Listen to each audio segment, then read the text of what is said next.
Hello, everyone. Um, so this is Pre-Calculus, Chapter 3. I thought it might be nice to start back at the beginning of the section instead of starting in the middle of the section. So I'm going to start at the beginning of 3.2, which is on quadratic functions. Okay, so I know I talked about some of this the Thursday before we left for break, but I figure it'll be better to back up a little bit and make sure everyone is on the same page. So quadratic functions.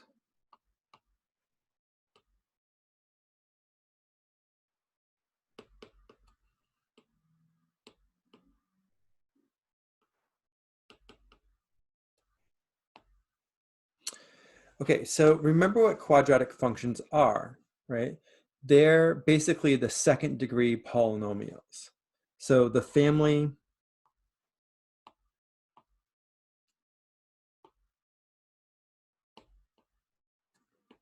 of second degree polynomials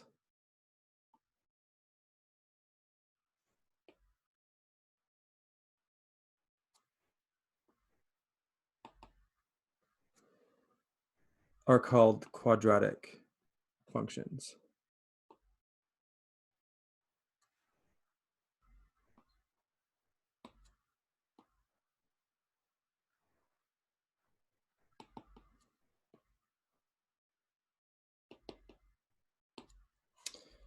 Okay, and if you remember, if you were in that lecture, the first example I gave was I gave you a graph of a quadratic function, and we want to write the equation of it given that it's a transformation of f of x equals x squared. So let me bring up Desmos and give that plot again.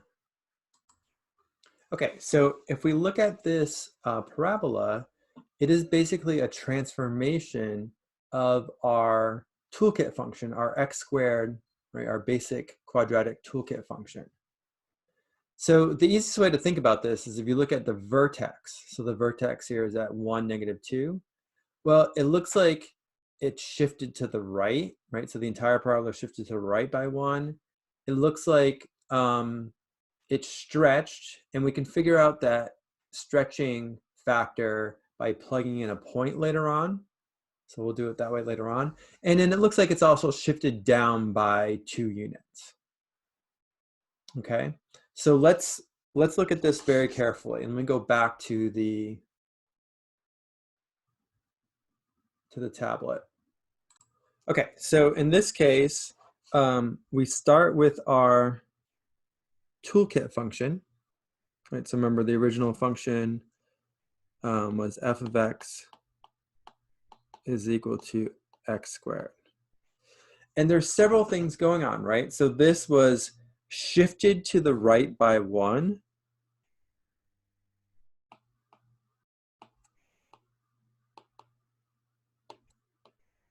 By 1 unit. And remember, to show that shift, you have to subtract 1 from x. So now this function becomes, I'll write it as like y1 here. It becomes parentheses x minus 1 squared. So that'll give us the shift right by 1 unit. And then there was a vertical stretching, right? So it's vertically stretched.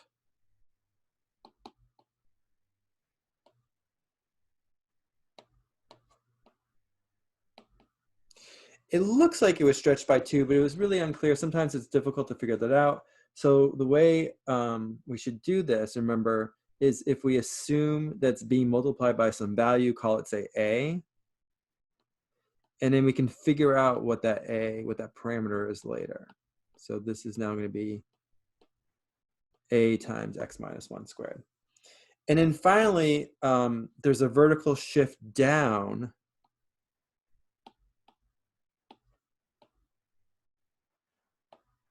by 2 units. And remember, to get a vertical shift, plus y3, you're going to subtract or add a value to the existing function. So in this case, if we want to shift that down by 2 units, I need to subtract 2. Okay, so now the only thing we need to figure out to get the exact equation, the exact function, is to figure out what a is.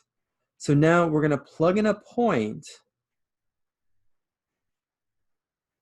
that lies on that graph. Okay, so let me go back to the graph for a second. So remember, we want to plug in a point to figure out exactly what that stretching is. And you don't want to use the vertex. So if we plug in 1, -2, that won't work well because then we'll get a 0 times a, and we won't be able to figure out what a is. So any other point that lies on this graph, on this parabola, will be fine. So probably in this case, and I would say in most cases, the y-intercept is going to work well. So if I plug in 0, 0, that would be a good point to test, to plug in.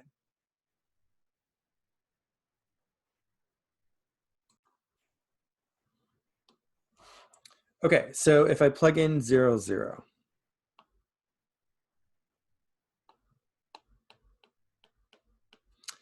then I have that the y is 0. So in this case, I'm calling it y3 is 0. That's got to equal to a times 0 minus 1 squared minus 2. But we know that 0 minus 1 is -1. The whole thing is being squared, right? Minus 2. So this is just 0 equals 1 times a minus 2. And then finally, if I add to the both sides, I'm going to get a is equal to 2. And that's kind of what we thought. It looks like it was stretched by a factor of 2. So we know now that it's exactly 2. So the actual function is going to be f of x is equal to a, which we know is now 2, times x minus 1 squared minus 2. So that's the equation of that particular parabola. Now, the other thing that we want to do with this question is we also wanted to write it in standard polynomial form. So this is kind of like vertex form.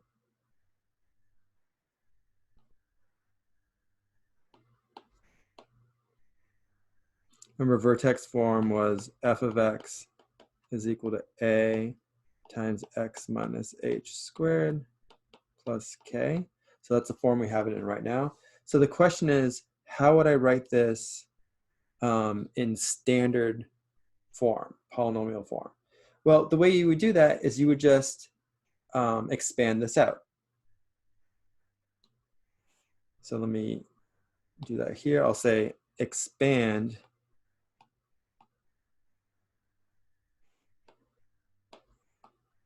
to write in standard form.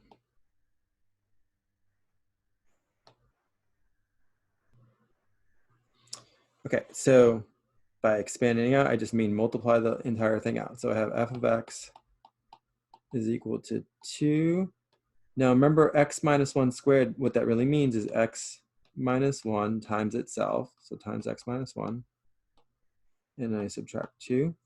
So if I multiply these two polynomials here, basically if it's a binomial 2 terms times a binomial 2 terms, I can FOIL it. You may have heard that word FOIL, right? First, outer, inner, last, you multiply together.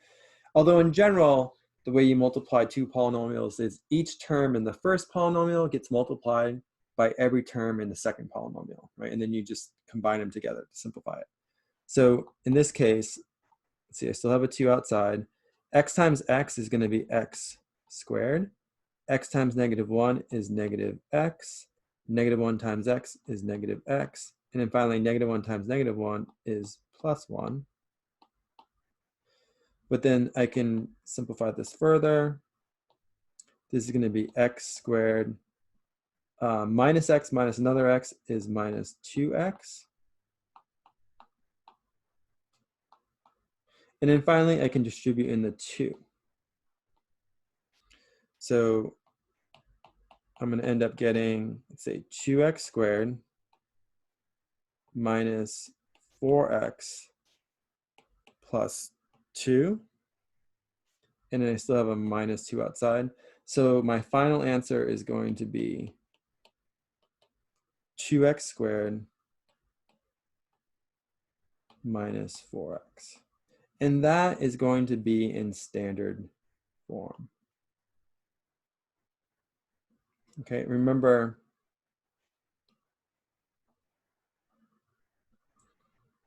for something to be in standard form, if it's a quadratic function, right, of degree 2, it'd be in this form, ax squared plus bx plus c. And that's what we ended up with. In this case, c happened to be 0, right? But it's definitely in standard form.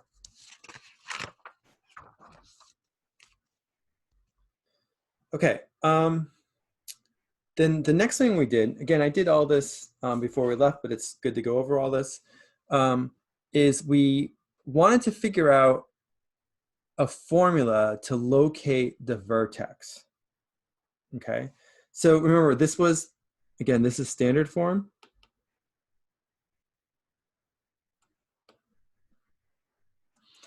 And then vertex form was this, f of x equals a times x minus h squared plus k. So this is vertex form.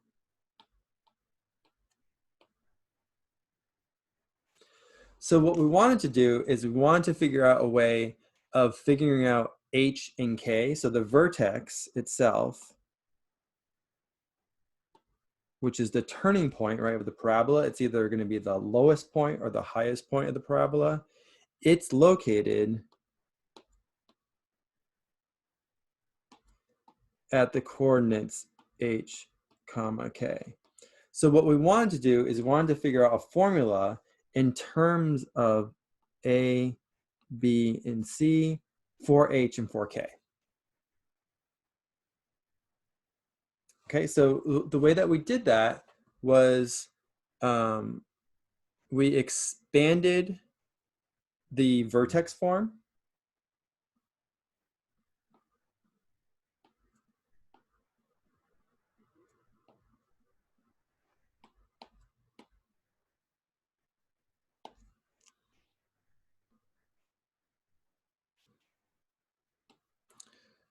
So I have f of x is equal to a times x minus h squared plus k. But again, this just means a times the quantity x minus h times itself, right, plus k. So if I expand this out,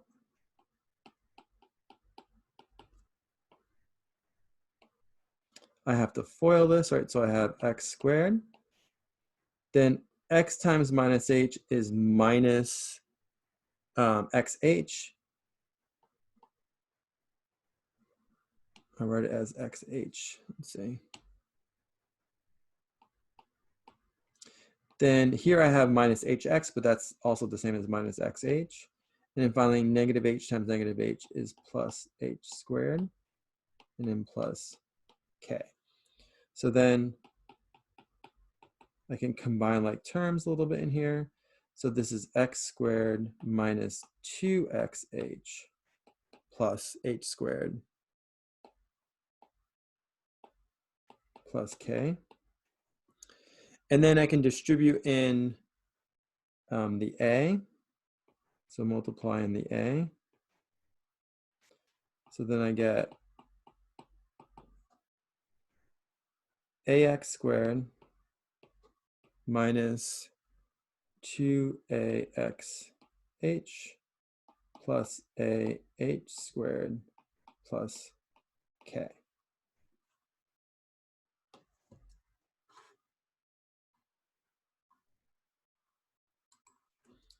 Okay, and then the next thing we did was we equated the coefficients. So again, let me move this up a little bit.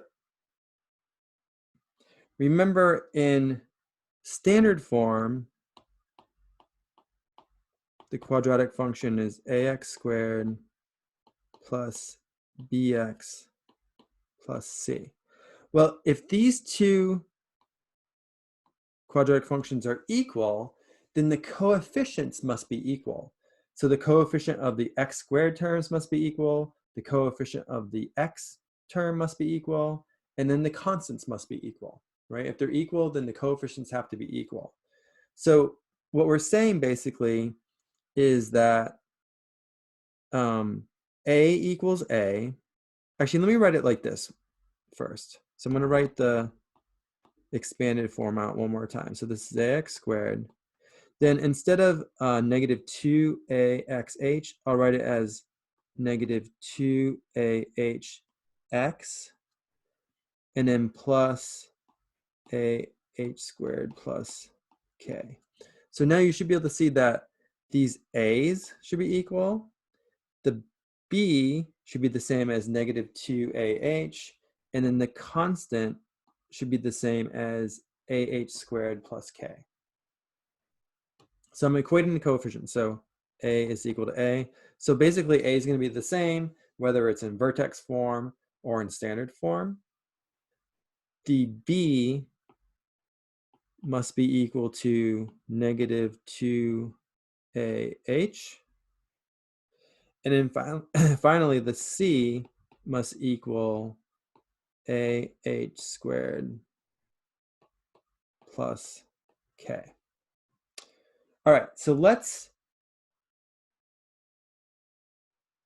actually solve this for h first. And I can do that using the second equation here. So if I solve that for h, let me write it out again one more time here. So I have negative 2ah is equal to b. So if I divide both sides by negative 2a, then I can write h as negative b over 2a. So that's how we're going to find the x coordinate of the vertex. Remember, the h is the x coordinate of the vertex. It's always going to be negative b over 2a. And then to find k, I can use the second equation here. So I know that k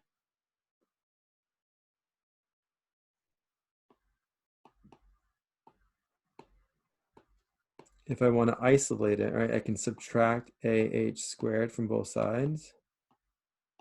So I'll write this as k is equal to c minus ah squared. But we know that h is negative b over 2a, so I can plug that in. So I have k equals c minus a, and then h again is negative b over 2a, but that's squared. So then this becomes c minus a, and if I square negative b over 2a, I'm going to get b squared over 4a squared. One of the a's will cancel, right? So k is equal to c minus b squared over 4a. So that will give you the y coordinate of the vertex, right? The x coordinate of the vertex is h, negative b over 2a, and the y coordinate of the vertex is c minus b squared over 4a. However, rarely do people use this formula for k. They always use the formula for h, negative b over 2a, but rarely do they use the formula for k. You could use it, but what people do instead is the following. Let me bring up a new page here. Oops.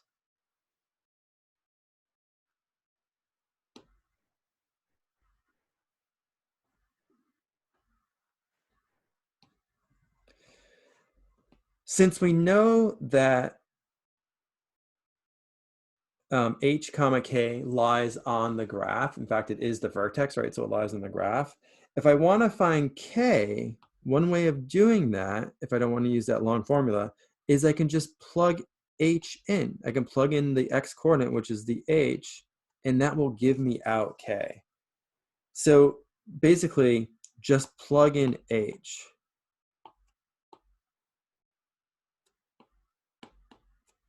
to find k. That's the easiest way to determine k.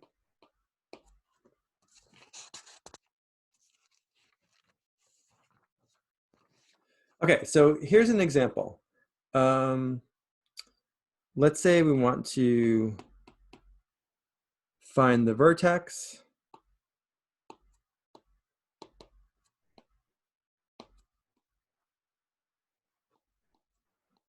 and then write the quadratic in vertex form.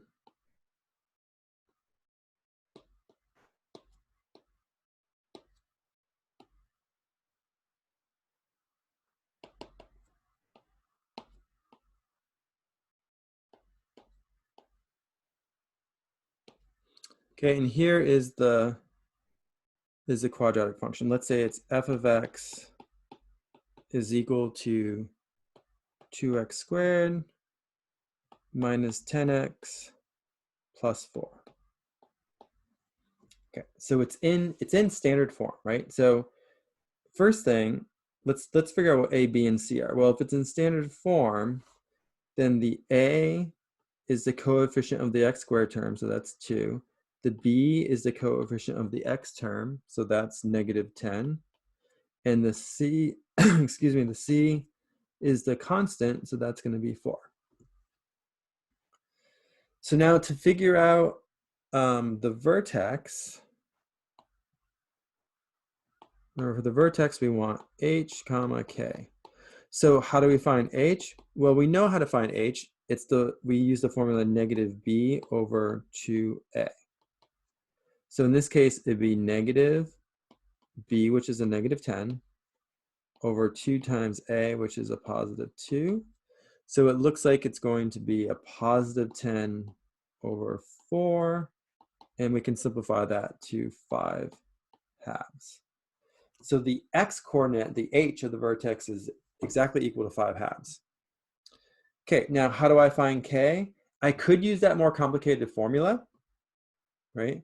But it's easier just to plug in h into the actual equation, to the function itself.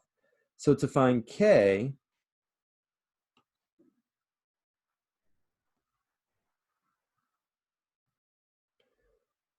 I'm going to evaluate the function at h, at 5 halves. Okay, so wherever I have an x, I'm going to plug in 5 halves. So this is 5 halves squared minus 10 times 5 halves, and then plus 4. Okay, so we have a little bit of work to do here, right, with the fractions. So we have to square first, right? What's 5 halves squared? Well, that's going to be 25 fourths. So I have 2 times 25 fourths minus 10 times 5 halves plus 4. You can think of these over 1 if you want. Okay, so here I can simplify a little bit, right? Looks like 2 goes into 2 once, 2 goes into 4 twice. So this is really 25 halves.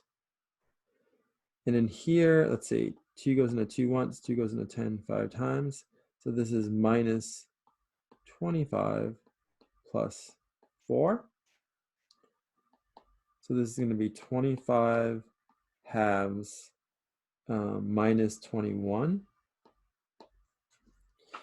And then, of course, if we want to subtract fractions, we need to rewrite the 21 as something over 2. So if I multiply by 2 over 2, right, that'll correct it. So I have k equals 25 halves minus 42 halves. And 25 minus 42 is a negative 17 halves. So now we know that the vertex, right, the vertex has the coordinates h, which is 5 halves, comma k, negative 17 halves. Okay, so then how do we write that original equation in vertex form? Well, now that we know h and k, and we already knew a, we just plug into the general vertex form. Right, let me go to a new page here.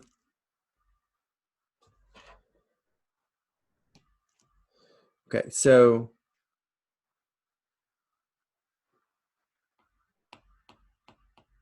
remember, vertex form is a times x minus h squared plus k. The a is the same as before, right? So the a was just 2. The h, remember we found was 5/2, so I can plug in 5/2.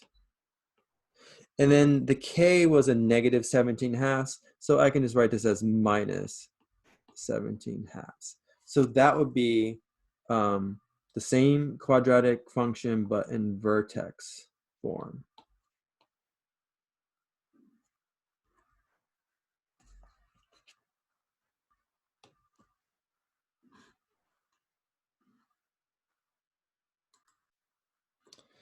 Okay, and then in class before spring break, I also showed you how you could rewrite a quadratic function in vertex form by completing the square. But I'm not gonna go over that again. That was sort of extra information, right? Another way of doing it is completing the square, but this is the best way to do it. Find h, use h, plug it in to find k, and then now that you know a, h, and k, you can immediately write it in vertex form.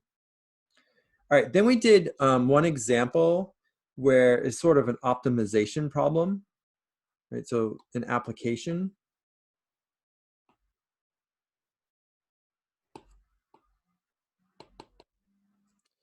And the problem was to optimize the area that was enclosed by 2 pens by a farmer, right, with fencing. So let me write down that problem again.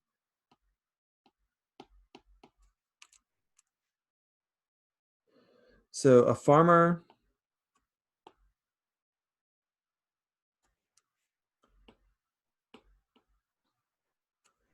wishes to enclose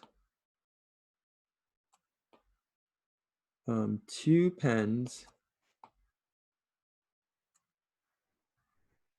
with fencing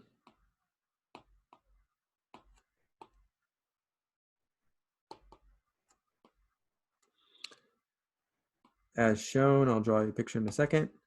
If the farmer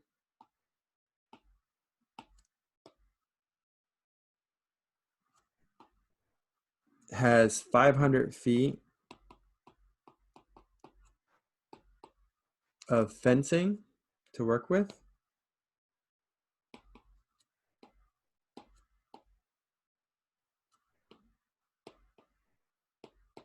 the question was, what dimensions will maximize the area enclosed? So what dimensions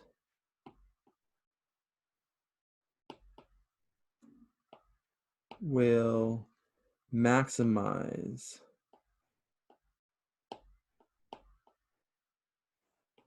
the area enclosed?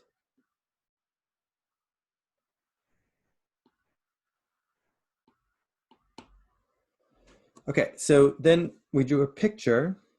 Let me do that right now. So it looks something like this, right? So there's 2 pens.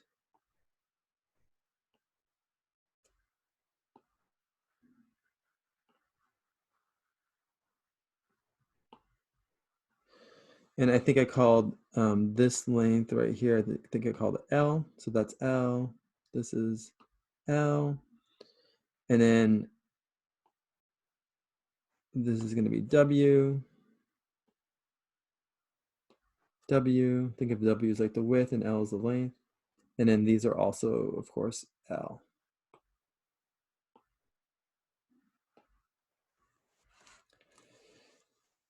Okay, so then we had to think about this.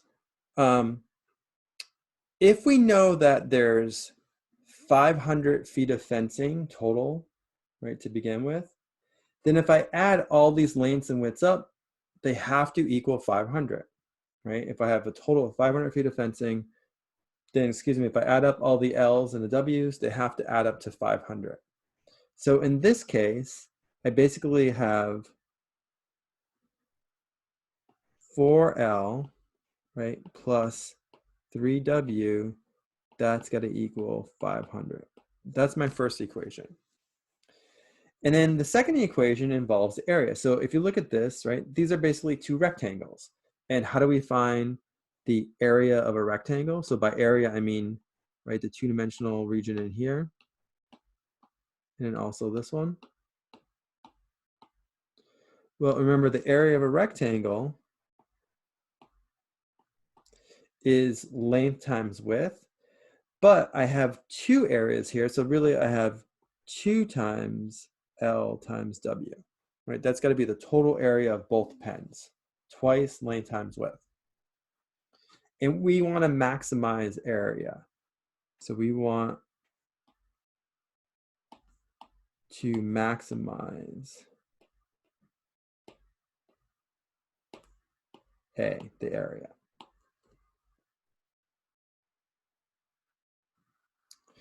Okay, so how do we do this? Well, remember we had to write the area in terms of just one variable. Right now it's written in terms of two variables, in terms of L and W. We have to write it in terms of just one variable. So we decided, I guess in class, to write it in terms of W. So what we did was we solved the first equation for L. So let me do that right here. So I have 4L plus 3W is equal to 500. So if I solve this for L, right, I would need to subtract 3W from both sides. So I have 4L is equal to negative 3W plus 500. You could also write it as 500 minus 3W, doesn't matter. And then I want to divide both sides by 4. So I have L is equal to negative 3/4 W plus, and then 500 divided by 4 is what? I guess it's 125, right? So this is 125. Okay, so let me write that at the top of the next page.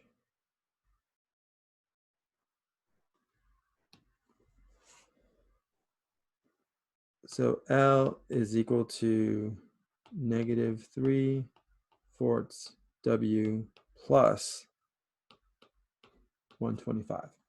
So now I can substitute that in to my area equation. So remember area was 2LW. So where I have an L, I'm going to plug in negative 3/4 W plus 125.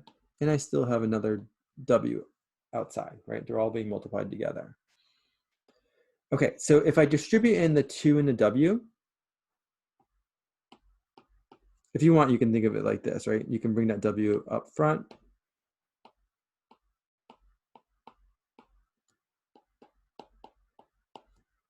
And now we need to multiply both terms by 2W. So this is going to be, let's see, if I do this on the side over here, right, I have 2W, think of it as over 1, times negative 3/4 W. So the 2 will cancel a little bit, right? 2 goes into 2 once, 2 goes into 4 twice. So this becomes negative 3W squared over 2. So negative 3/2 W squared. And then 2W times 125 is plus 250W.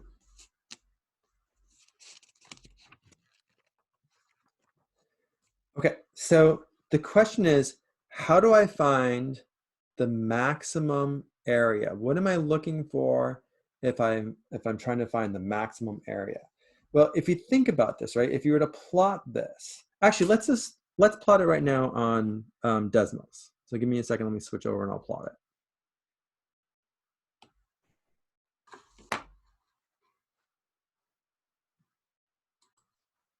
Okay, so this is the plot of the area. So the area is on the y-axis, and basically the width will be on the x-axis. And it's kind of hard to see here because the numbers are so large, but let me zoom in a little bit, and I'll zoom in on that vertex. So first of all, you can see that the parabola opens downward, which makes sense. Remember, when the a is negative, that means the parabola opens downward. And if we want to maximize the area, then we want to find this point, right? We want to find the vertex. So we want to locate that vertex. Actually, the graphing program, I think, will do it for us. Oh yeah, so it does it for us. But we want to get those particular values algebraically, okay? All right, so how do we do that? Well, let's go back to the tablet, and I'll work through this.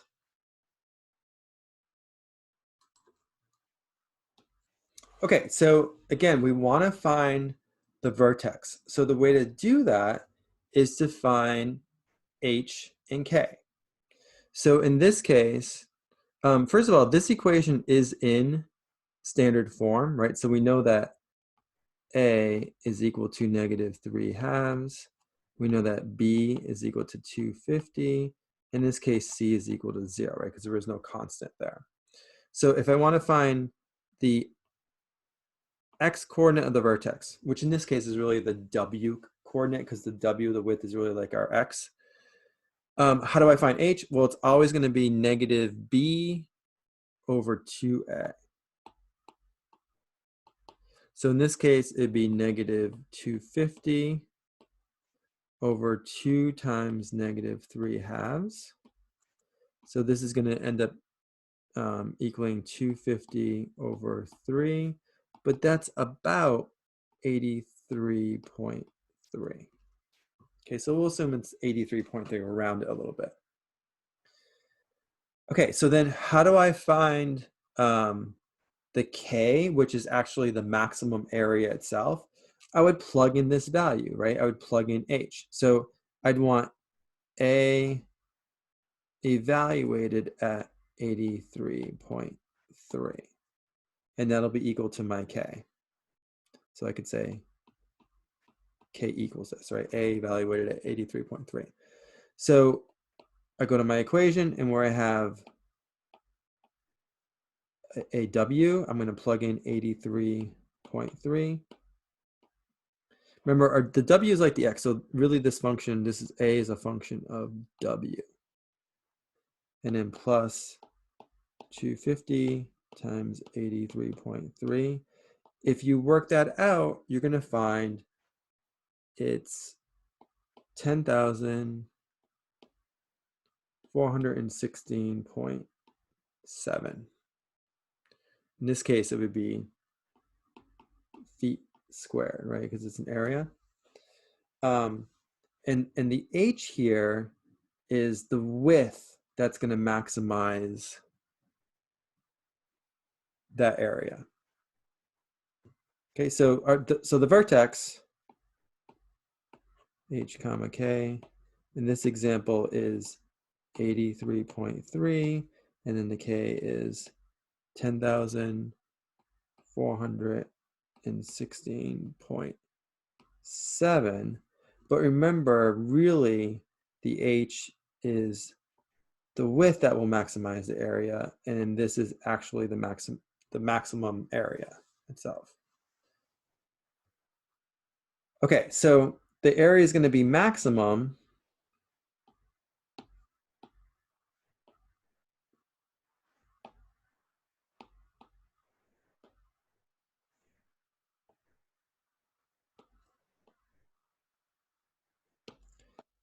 if the width, if w is equal to 83.3.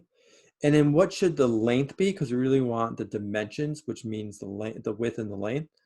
Well, we can figure that out because we have the formula for length. Remember, the formula for length is negative, where was it? -3/4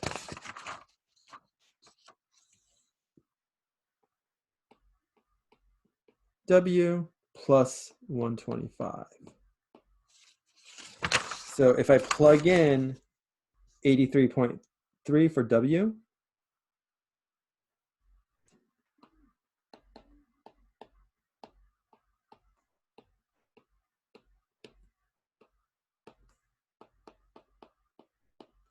then I'm going to get around 62.5 feet.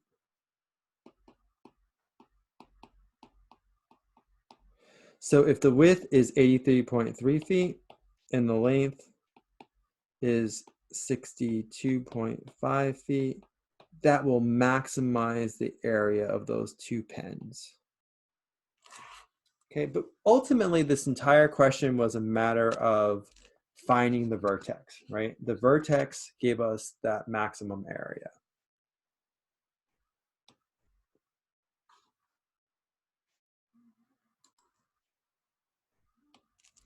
Okay, so now let's talk a little bit about the short run behavior of quadratics. In particular, let's talk about the intercepts. Okay, so short run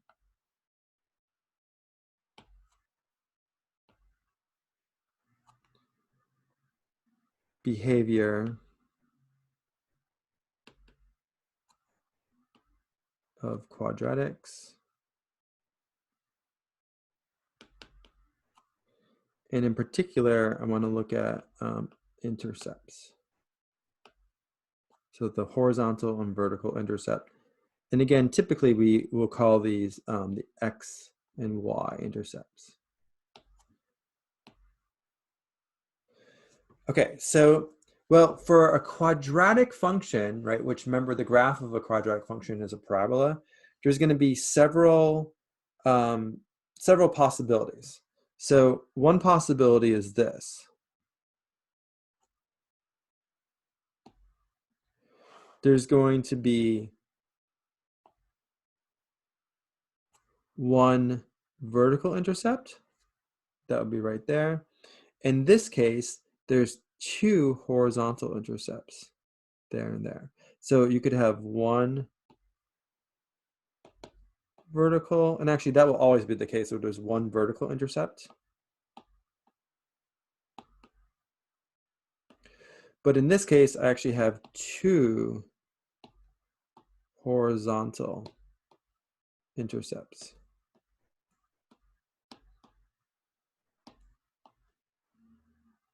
Okay, so that's one possibility. Another possibility is this. I could have a case where, and the quadratic could open up or open down. I just happen to be drawing them open up. It could intersect just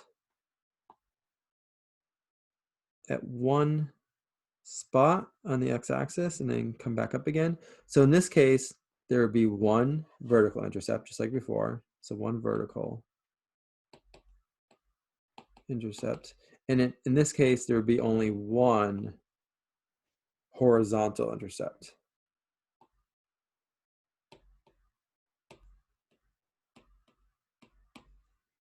Right, so that's a second case. And then a third case is something like this, where we could have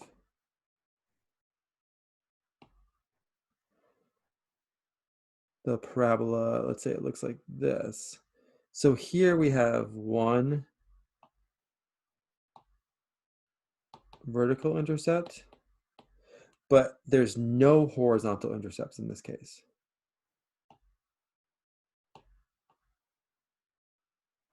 Because it does not cross the x-axis. Right? This is x and this is y. So if it never crosses, then there's no horizontal intercepts. So that's another possibility.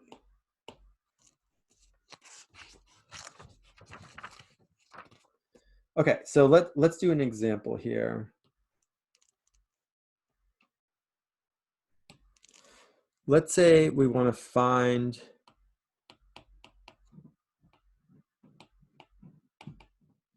the vertical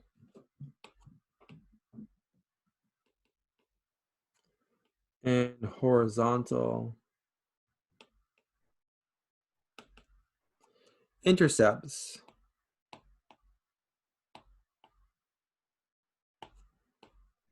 of this quadratic function.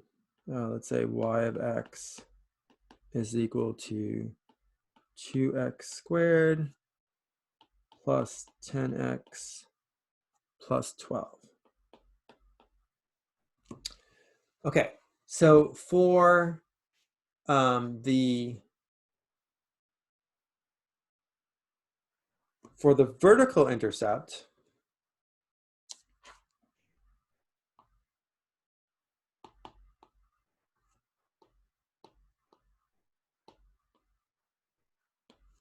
remember that's where the graph crosses the y-axis, right? Where it intercepts the y-axis, so the vertical axis.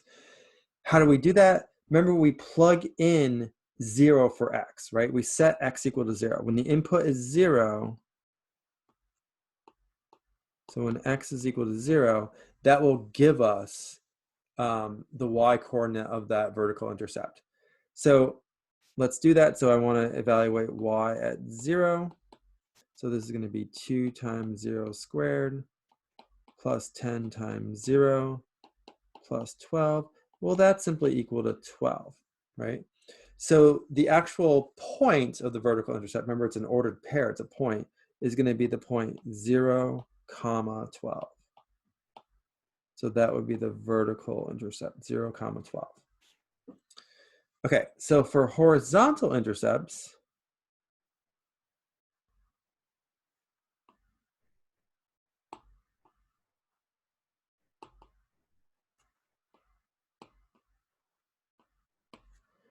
what we need to do is we now need to set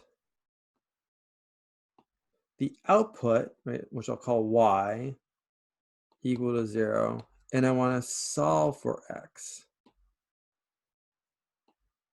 And there may be more than one. Remember, there's 3 possibilities. There could be 2, there could be 1, or there could be 0. Okay? So in this case, I'm going to take my function, remember the function was 2x squared plus 10x plus 12, and set it equal to 0 and solve for x. All right, so I have 2x squared plus 10x plus 12 equals 0, and I want to solve that for x. Now, there's several different techniques to do this. The best way to do this, if you can, the easiest way is to factor it if it's factorable. If that doesn't work, then you'll have to use the quadratic formula. Remember last class, we derived the quadratic formula by looking at the vertex form and the standard form. I'm not going to do that derivation again, but you can just use the quadratic formula if you need to. All right, I'm either going to give you polynomials in nice factored form or something that's easily factorable. So in this case, it looks like a 2 is common, right, to every term. So I can pull out a 2 immediately, and I'm left with x squared plus 5x plus 6, right, is equal to 0. Then you could simply divide by 2, right? You can get rid of the 2. So we have x squared plus 5x plus 6 is equal to 0. And now, let's see, does this factor? Well, I'm going to write out my 2 factors, right? They're going to be multiplied together. And it looks like, well, the only way I can get x squared is if I multiply x times x, right? So that's fine. And then remember to figure out these 2 values, right? This one and this one.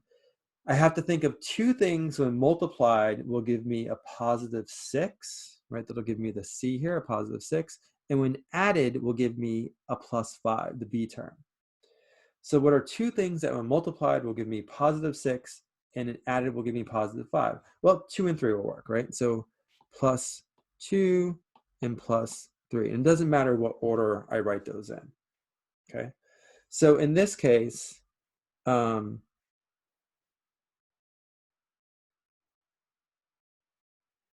we can say, in general, if I have a times b is equal to 0, then we know that either a is equal to 0 or b is equal to 0, or both, right? So I can break this up and say, well, one possibility is x plus 2 is equal to 0, and the other possibility is x plus 3 is equal to 0. So if I solve the first one for x, I need to subtract 2 from both sides. So I have x equals -2. That's my first solution. And then the second one, I'll need to subtract 3 from both sides. So I have x is equal to -3. So one of the horizontal intercepts is going to be the point -2, 0. And looks like this one has 2, right? And the other one is going to be -3, 0. So those are the two horizontal intercepts of that particular function.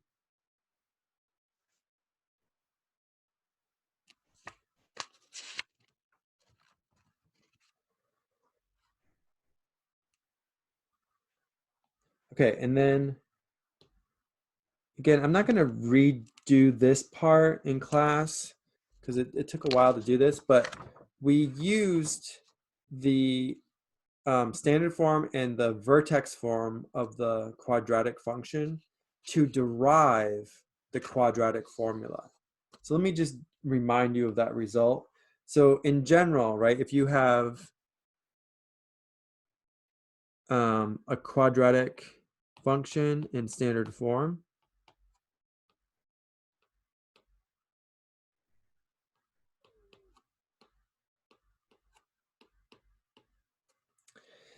and you want to solve that equation when it's equal to 0. So this is called the quadratic equation. If I do ax squared plus bx plus c is equal to 0, and I want to solve that. So this would be the case if you want to find the horizontal intercepts, right? You would set the f of x, the output, equal to 0. So if it's complicated and you can't easily factor that, then you would turn to the quadratic formula, and that gives you the exact solutions. It says that the x is equal to minus b plus or minus the square root of b squared minus 4ac all over 2a. Okay, so this is the quadratic formula. So if you can't easily factor it, then this is the important formula that you want to remember. You want to use that formula to solve for the, some people call them roots, or in our case, they'd be the x coordinates of the horizontal intercepts. Okay, let me do one more application, one more applied problem, and then that'll be it for this section, for section 3.2.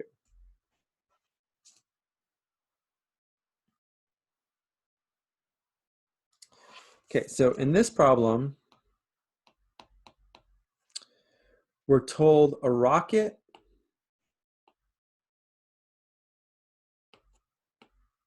is launched in the air.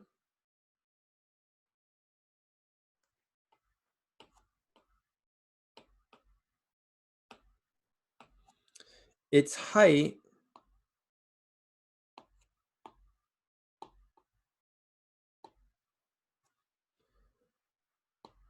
and it's given in meters above sea level.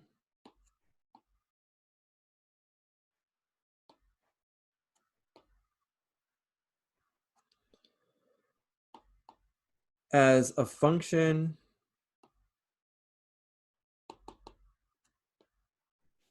of time, which we're going to call t, in seconds.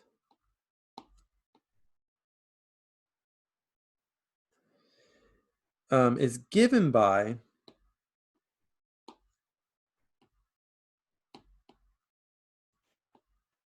this function.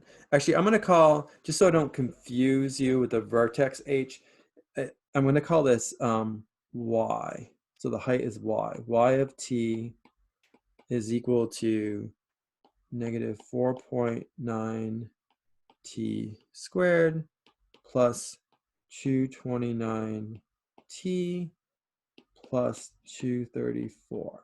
So that's the equation of the rocket, the height of the rocket as a function of time. So for every time that you plug in, you'll get the height of that particular rocket. Okay, so, and we want to answer several questions based on that information. So the first question, this is A, is from what height was the rocket launched? So from what height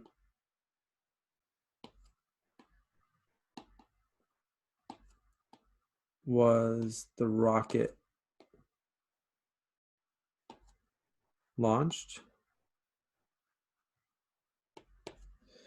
And then B, how high above sea level does the rocket reach its peak? So how high above sea level does the rocket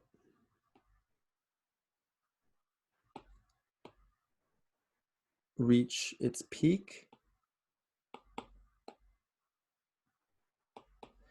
And then finally, the last question is, assuming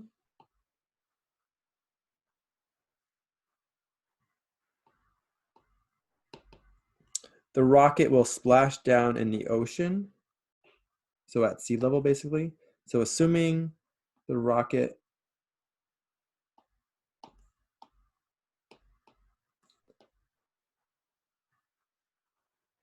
will splash down in the ocean,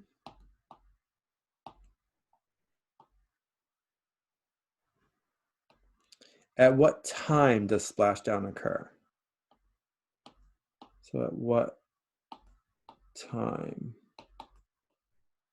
does splashdown occur? Okay,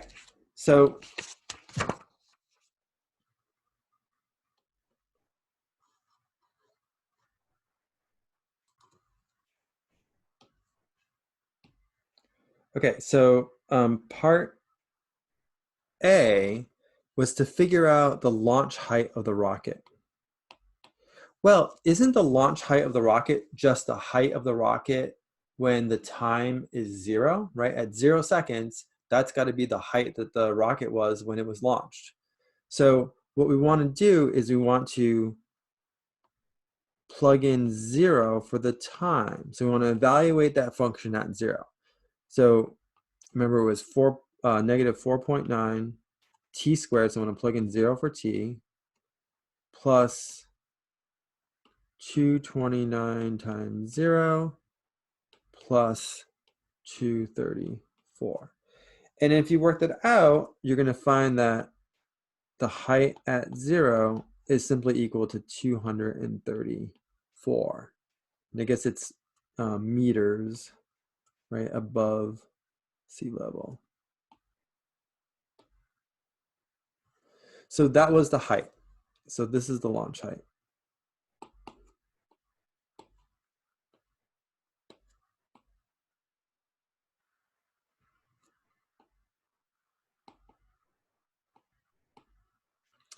Okay, B, the second part, was asking what is the peak height of the rocket, right? So it might be a good idea to sort of graph, or at least get a basic idea of what the graph of this looks like. So if I plot the height, which remember I'm calling y, on the y-axis, and I plot the time on the x-axis, then the rocket starts at some height. Actually, we know what it is. This is 234 meters. And as time goes on, right, it's going to reach a peak and then come back down like this. So really, to figure out the height, and we know that this equation is a quadratic, right, quadratic function. So this graph is going to be a parabola. We don't, even though it would go backwards, we don't care what happens in negative time, but it would go backwards. So if we want to find the maximum height, what we really want to find is the vertex, right? We want to find the peak height, so we want to find that vertex.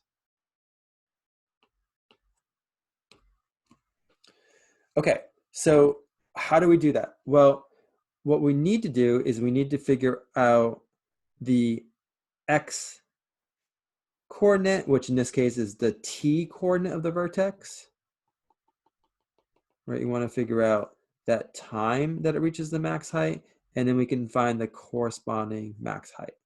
Remember before we called this h comma k, but the h really is the time at which the max height occurs, and the k is going to be the max height.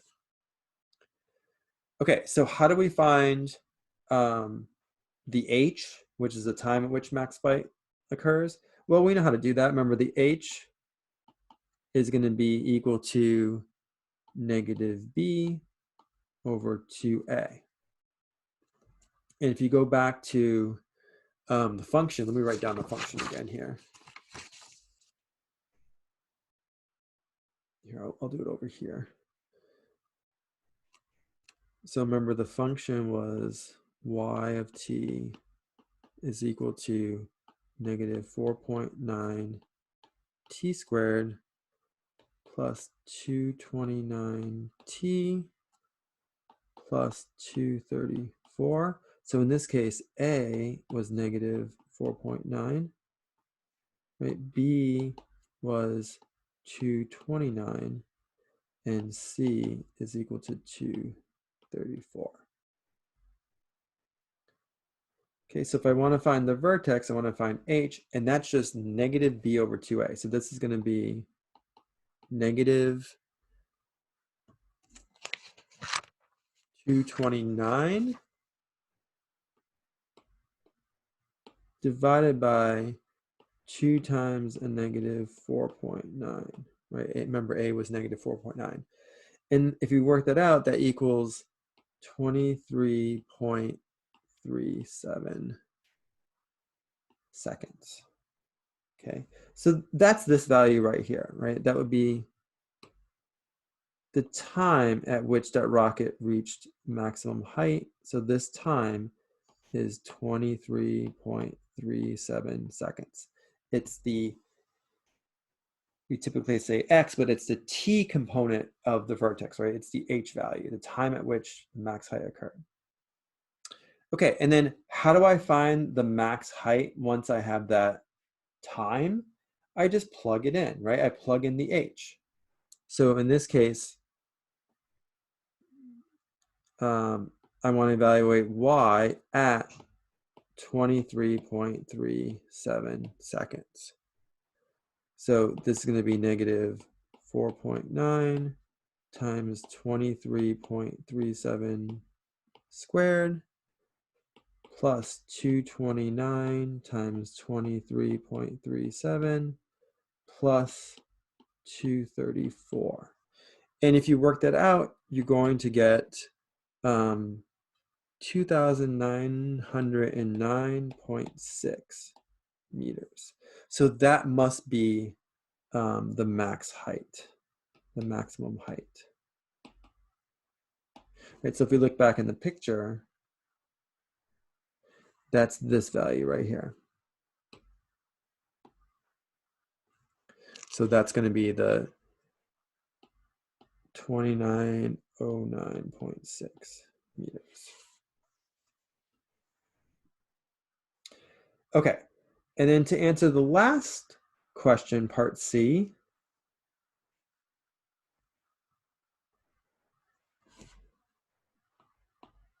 oops, let me go back to black here.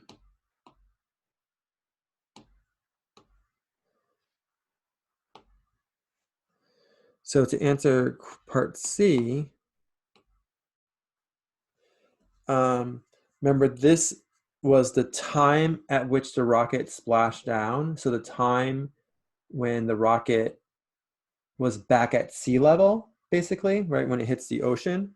So to answer this question, we need to find the time when the height of the rocket is 0, right? So we need to find the time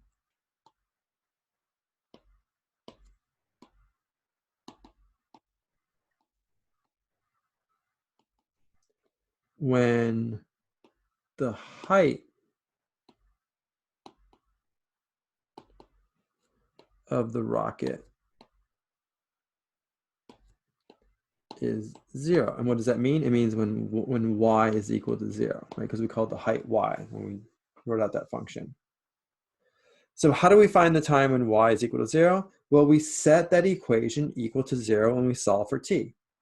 So in this case, remember it's negative 4.9 t squared plus 229t plus 234. We set that equal to 0 and we solve that equation for t. Now this one's not so easy to do, right? You can't easily factor this. So here's where you definitely want to use the quadratic formula, or maybe even a better way to solve this is just to plug it into like Wolfram Alpha, right? Just use technology. But if you didn't have any technology available, then you have to use quadratic formula. So I'll just do it using quadratic formula. So remember, t is going to be minus b, so minus 229, plus or minus the square root of b squared minus 4 times a times c all over 2 times a. And if you work this out, you're going to get t is equal to negative 229 plus or minus 238.8 over negative 9.8. So one possibility, right, I'll say I'll just call it T1, is going to be the plus case. So you're going to get negative 229 plus 238.8 divided by negative 9.8. But when you work that out, you're going to get a negative 1 second. And we know that the time can't be negative, right? We want the positive time because it started at 0. We want to go forward in time. So we can just eliminate that one right off the bat. And then the second possibility was negative 229 minus, remember it's plus or minus, so now we're taking the minus, 238.8 divided by negative 9.8. And in this case, we get 47.7 seconds. And that's the correct solution. So the rocket will splash down at around 47.7 seconds. So again, if I go back to my little picture here, this is when y is 0, right here. And that time, so the time here is going to be the 47.7 seconds. That's when the rocket splashes down.